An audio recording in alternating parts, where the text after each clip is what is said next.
he was not only engaged with his talk, but we were also undertaking a journey in and through his talk. There are few tinkles which are disturbing us, mobile phones.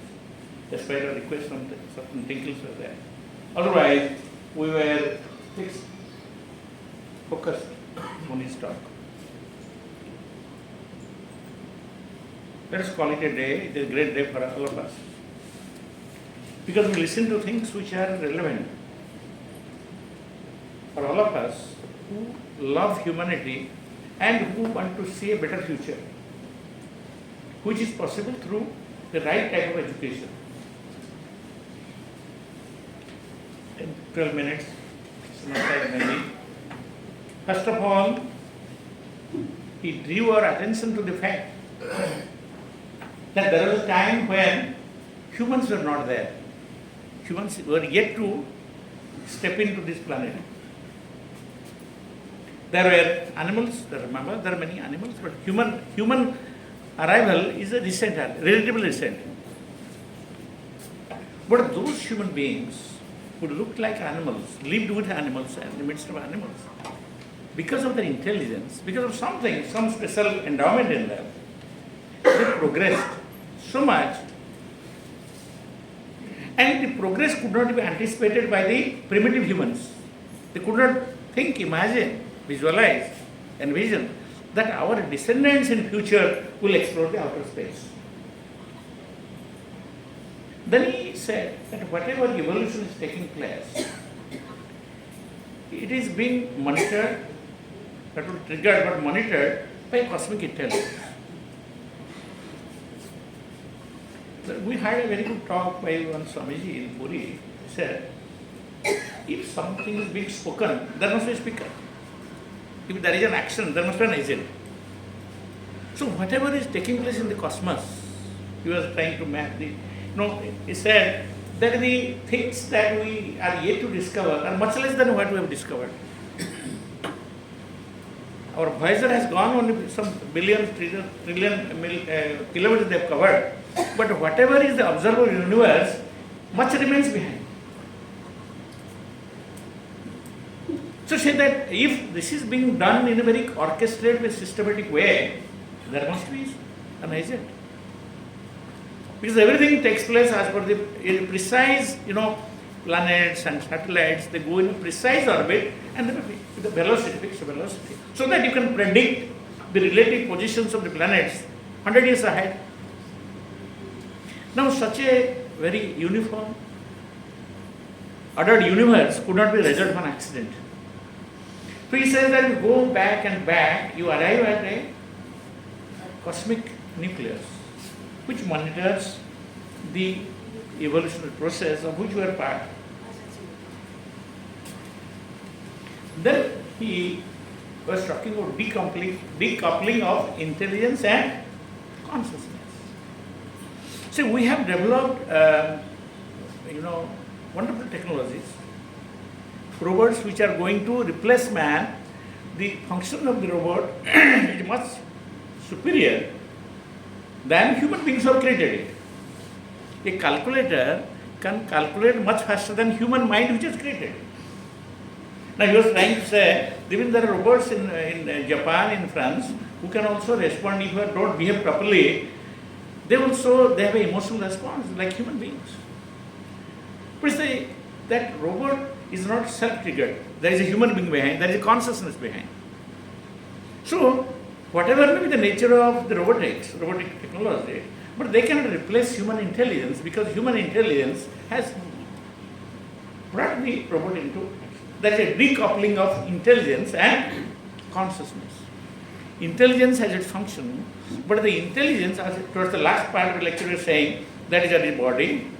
It is the mind which monitors the body, and there is some other factor, the spirit, which monitors the mind.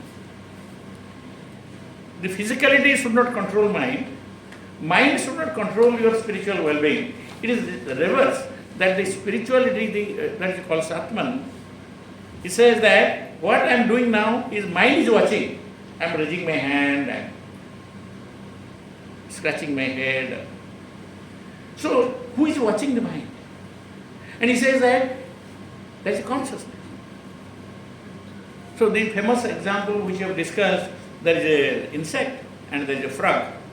Frog is watching the insect, there is food. Behind the frog there is a snake. Frog is a snake, food of the snake. And behind the snake there is a hunter. So there is an object. It is being watched, monitored by the mind. Mind makes them functional. And he said there is a difference between mind and brain. Brain is the physical counterpart of the mind, and mind is the non-physical counterpart of the brain. With the death, there is a death of the brain, but there is no death of the mind. Mind moves in the ethereal space, which is wavelength. And when it finds a parallel wavelength, it descends as a nucleus, embryonic consciousness. That is what the science tells us about. Then he says that we are exploring the outer space. But what is important is, what is consequential is, we should also explore the inner space. The inner space is more intriguing, more complex, more challenging to understood. So, outer space, we are the primitive man is now making excursions to exploration to outer space. They are thinking about having habitation there in the moon. But there has to, unless and until there is an exploration of the inner space, there will be loss of balance. Because if you are matter-centric, we become conscious of only the external world, then one fine morning, they will also turn out to be a liability on man. That is why the inner space has to be explored. Then he said that if you go to the inner world, you find that we are not as free as we think ourselves to be. We say that we are rational beings, but we are not autonomous. Because we are under the captive of 50 propensities, vrittis, lajja, gruna, where you are reciting all 50 vrittis. Somewhere, or maybe you have more susceptible to get angry, is more susceptible to take bribe. Normal circumstances, we feel that we are honest. But there was an occasion for taking bribe, becoming rich overnight, then we find that the greed has overpowered us. So we are the slave of our passions and 50 vrittis, work in 10 different directions, up and down, so 1,000 vrittis. That is why the chakra which controls the 1,000 vrittis, 50 vrittis and 1,000, it's called Sahasrara chakra. Now it says that physically we look alike. Yes, I look alike.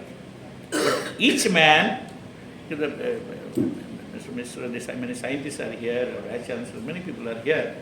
I need not say this, I am simply repeating what he has said. We look alike, human beings. Human beings are different from elephants, from structurally. If a heart surgeon opens the heart of an African, he finds the same heart, same structure is same. Whether we are born in Africa or in downtown of in Manhattan, in New York, then the same heart. Otherwise there could be signs of heart surgery. So we are structured alike, but each man is different from the other. He was trying to say that primitive man who was wandering in the forest with animals, ferocious animals, protecting himself from ferocious animals in the treetops and the caves, now is able to decipher the genetic code. Genetic code contains the book of life. You feel, as you find the index, you get what the book is inside. So from the genetic, so man has split atoms, exploring outer space. These are the achievements of man. But there has not been, thousands of years before our seers and saints, they also made excursion to the inner space, which you have ignored, thinking that it is irrelevant. Then he went on to say, there is nothing like inanimate. Maybe the way we respond to a stimuli is not the way a stone responds to a stimuli. It does respond. It has a mind. It has a consciousness in dormant form. Because everything has come from consciousness. So the consciousness is there in everything. There is nothing like animate. It appears as animate. So the difference between animate and inanimate is one of degree, not of kind. We are more conscious than animals. Animals are more conscious than plants. Plants are more conscious than a stone where it lies dormant. Because it is the same substance which appears in different forms. That is why he said, very, very important points I am just repeating. so that there is something takeaway home. What is the takeaway of this meeting? This we are trying to emphasize. Now, things appear to be insignificant. A blade of grass appears to be insignificant. We trade upon it. But that which appears to be insignificant does contribute to the total ecology in a very significant way. We are dependent on them more than they are on us. That is what we are trying to point out. And what is very offending to entire humanity, a truth that despite so much of knowledge, technology, we could not produce, we could not create a human society. There are different parameters of human society which great thinkers have said. What is that society? Is it just living together? Is it sheep also live together? Elephants live together. Is living together enough? You are Muslim or Hindu, but there are barriers. So the idea of an ideal society was sounded in whether Sanghachadon, Sanghbadadon, let's move together, let's have common ambitions, shared values. Have you considered society? Gandhi says that ideally civil society is one where a young girl can move fearlessly in the dead of the night. Have you been in a position to create such a world? A world beside the disparities, exploitation, where the minority possess the wealth of the majority, then he was trying to say, still we are in we are still in that primitive stage where there is a muscle rule of muscle force, law of the jungle muscles. The stronger survives at the cost of life. Still we are there. The minority control the majority. Then he says, what is the essentiality among us? We all are happiness seekers. We are seekers of happiness. No one wants to be unhappy. Whether you are a tribal or you are an urban, stay in an urban area, but we are all happiness. But then he went on to say, what is the difference between happiness, pleasure, and the pleasure is that which comes and goes. It comes from a finite object, but we are not satisfied. We are not contented. Whatever you have, you want still more, because you do not want finite pleasure, you want infinite pleasure, which is called Ananda. Unpunctuated pleasure that cannot come from when mind becomes matter-centric, we get pleasure, but not. And then he drew our attention to another 2-3 minutes. Now, despite all our intelligence, we are always haunted by the specter of mass extinction. That's the world war. If one neutron bomb explodes, for 2,000 years we don't have a blade of grass on this planet. That is the man's capacity to destroy has increased so much. Trillions of dollars are being spent on manufacturing of arms and stockpiling of arms. Then he said that we live in a very difficult times, but we are haunted by the specter of war, disparity, jarring disparities between rich and poor and all that. Then he says that an ideal society can be ushered in only where there is a balance between physical, mental and spiritual. And he told about physical, there are demand and supply and purchasing power. It's not enough that you manufacture goods. People must have the purchasing power. The more the purchasing power, the greater is the economic solvency of the society. So our approach should be to have consumption-oriented production, not profit-oriented, not luxury-oriented. Now, he says there has to be correlation. And in the psychic sphere, he says, mind also, there is an information overload. Our children also carry books which they can hardly read, so many books.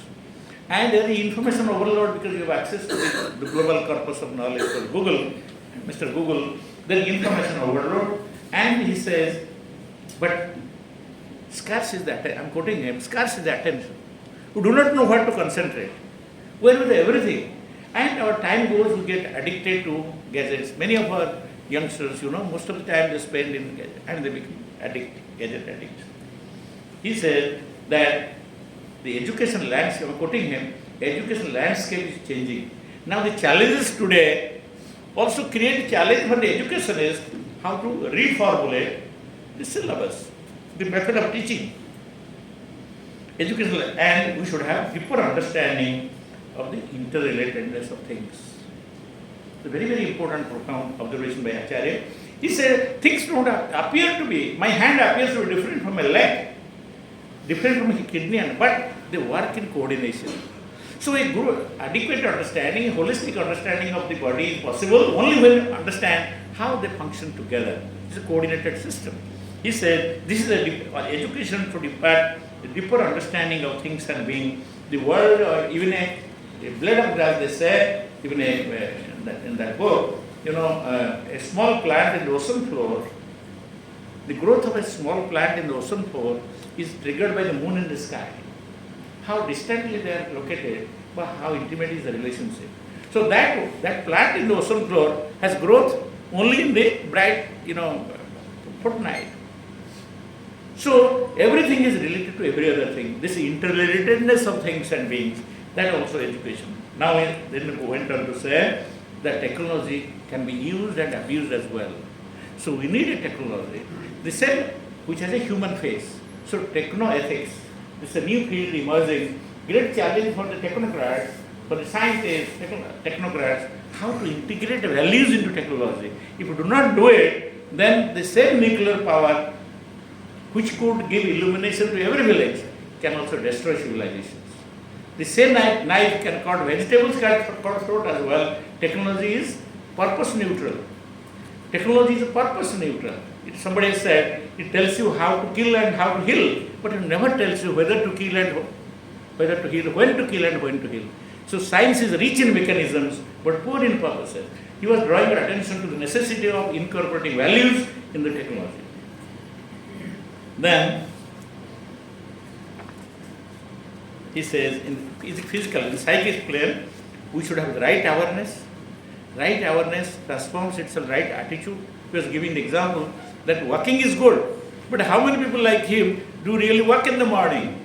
So we have the right attitude, and that attitude again reflected in the lifestyle. So awareness means knowledge system.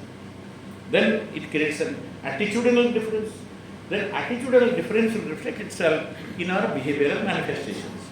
Then there are para and apara. Para is, Chandogya Upanishad, the para, apara is that, all kinds of science is apara. Para is the intuition knowledge which should guide this. In the spiritual realm, coming to the end of it, spiritual realm says, yes. He was giving the example of, there's a mind we know, there's a body we know, body has a hunger, sleep and all that. Mind questions, mind's functional mind is known. How to know that is, what is the proof that that is there? We are saying that, giving the example of that the sun and reflecting in different pots.